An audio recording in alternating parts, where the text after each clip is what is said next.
আমরা দুনিয়ায় বাস করতেছি, আল্লাহ তাআলার যা দেখতেছি সবই আল্লাহ তাআলার রহমত, আল্লাহ তাআলার বরকত।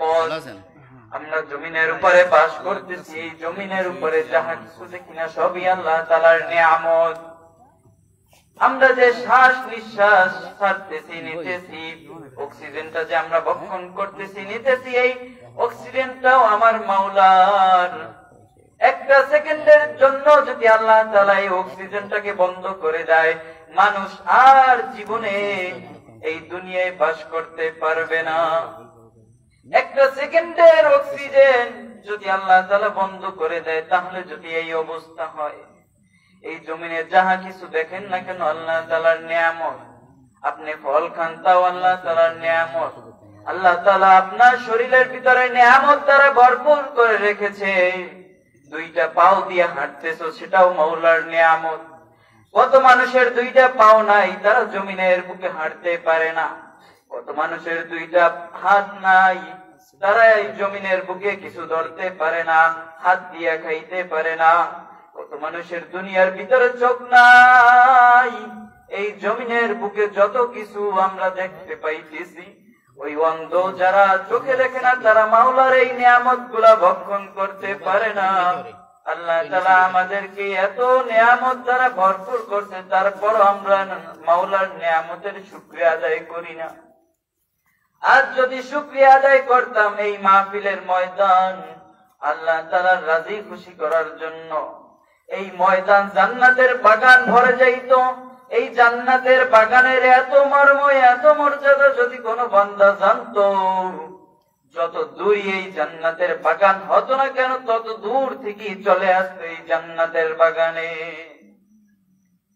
যখন কোন জিকিরের মজলিস বসে, ওই মজলিস থেকে মাওলা পাকের একটা নূর ওই মজলিসের ভিতরে নাজিল হয়ে যায়। আল্লাহ তাআলা সবই দেখেন, সবই জানেন। তারপরও ফেরেশতাদেরকে জিজ্ঞাসা করেন, ও ফেরেশতারা, দুনিয়ার বুকে যে নূরটা দুনিয়ার বুক থেকে আমার এই আরশ আযীম পর্যন্ত পৌঁছাইছে, এই নূরটার কারণটা কি? এই নূরটা আসলো কোথা থেকে? তখন ফেরেশতা বলে, ইয়া আল্লাহ, আপনার কিছু সংখ্যক গুনাহগার বান্দারা জমিনের বুকে বসে আপনার নাম জপতেছে, আপনার নামের জিকির করতেছে, এই কারণে ওখান থেকে একটি নূরের আলো এই আরশের মহল্লা পর্যন্ত পৌঁছে গেছে। সুবহানাল্লাহ। যখন কোন জিকিরের মজলিস বসে, এই জিকিরের মজলিস থেকে মাওলার দরবারে নূরের আলো চলে যায়। চারদিক ফেরেশতারা ঘেরাও করে নেয়। যত নেক কথা শুনবে তত তার আমল বাড়বে। আসলে আমাদের কলব, আমাদের অন্তরটা কালো হয়ে গেছে। গুনাহ করতে করতে আমাদের কলব কালো হয়ে গেছে। আমাদের প্রতিদিন অহরহর এত পরিমাণ গুনাহ হচ্ছে, যে গুনাহর কারণে আজকে আমাদের কলবটা কালো হয়ে গেছে। এই কলবটা কালো হয়ে গেছে, এই জন্য আজকে আমাদের কোরআন হাদিসের কথা ভালো লাগে না, কোরআন সুন্নাহর কথা আমাদের আজকে আর ভালো লাগতেছে না। কারণ আমাদের কলবটা কালো হয়ে গেছে গুনাহর কারণে। আজকে আমরা নামদারি মুসলমান, আমরা নামে বলি মুসলিম, মুসলিম ঘরের সন্তান, অথচ আমরা নামাজ পড়ি না, রোজা রাখি না, নবীজির সুন্নাত মানি না, আল্লাহর হুকুম মানি না। তাহলে আমরা কেমন মুসলমান হলাম? আজকে আমরা নামে মুসলমান, কাজে আমাদের কোনো খবর নাই। মসজিদে আযান দেয়, আল্লাহু আকবারের ধ্বনি যখন আমার কানে আসে, আমি মসজিদের দিকে আসি না, কারণ আমার অন্তরটা কালো হয়ে গেছে।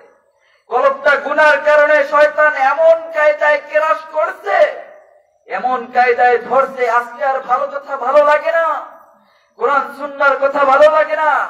এখন যদি বলা হয় গানের মজলিস আছে, গানের কনসার্ট আছে, সেখানে দেখবেন হাজার হাজার মানুষ ভরপুর, হাত কইরা তাকায় রইছে, সিনেমা দেখতেছে, মুখের ভিতরে মশা মাছি আসে আর যায়, কিন্তু তার কোনো খবর নাই।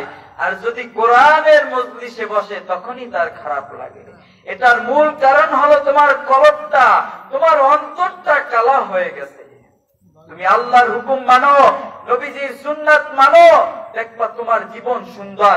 তুমি আল্লাহর হুকুম যদি মানো, নবীর সুন্নাত যদি মানো, তোমার দুনিয়াও সুন্দর, আখিরাতও সুন্দর।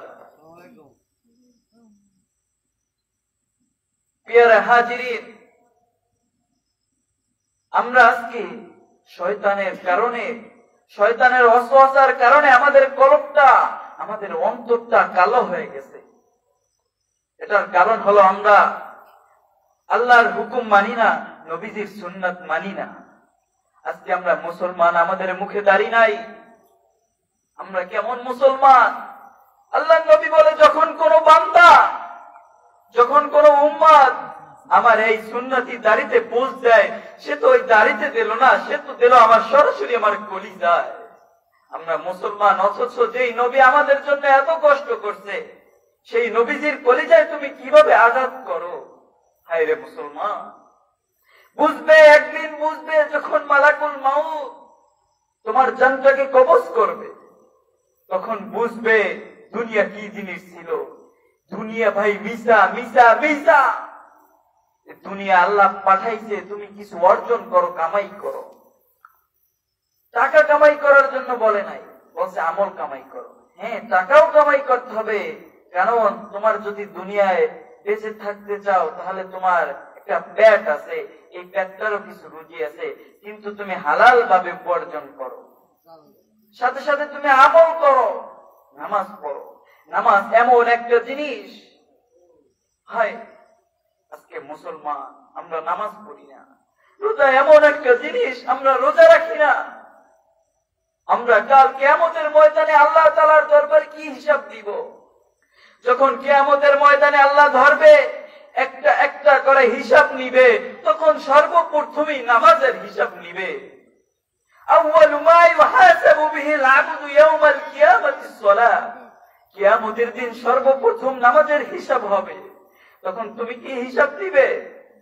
কারণ তোমার নামাজের হিসাব তো খালি। আবার যখন তুমি জান্নাতে যাবে, তখনও তোমার এই নামাজ দিয়া, নামাজ হলো জান্নাতের চাবি। মিফতাহুল জান্নাতিস সালাহ, নামাজ হলো বেহেশতের চাবি। তোমার বেহেশতে ঢুকতে হলেও চাবির দরকার, সেই চাবিটা হলো নামাজ। আজ তুমি নামাজ পড়ো না, আফসোস। রোজা রাখো না, আফসোস। একদিন বুঝবে মালাকুল মাউত আয়েশা যখন তোমার জানটাকে কবজ করবে, তখন বলবা দুনিয়ায় কি করলাম, 80-70 বছরের জীবনীটা এত হেলাই দুলাই কাটিয়ে দিলাম। তখন বুঝবে দুনিয়া কি ছিল।